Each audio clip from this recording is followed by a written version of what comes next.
টাপসি পান্নু অভিনীত একটি মুভি আছে, মুভিটার নাম থাপ্পড়। সেই মুভিতে টাপসি পান্নু তার হাজবেন্ড তাকে একটা থাপ্পড় মারার জন্য তার হাজবেন্ডের বিরুদ্ধে ডিভোর্স ফাইল করেছিল। সেখানে তার একটা খুব ভালো ডায়লগ আছে যেটা আমার খুবই ফেভারিট, সেটা হচ্ছে नहीं मार सकता।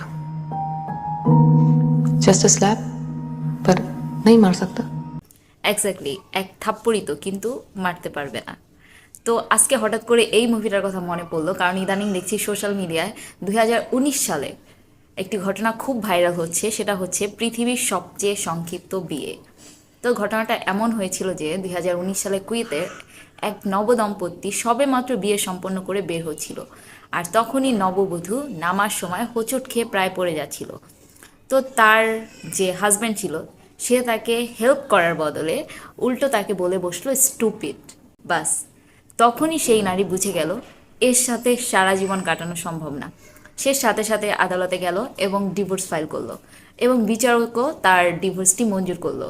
আর এই পুরো ঘটনাটা শেষ হতে মাত্র লেগেছিল 3 মিনিট।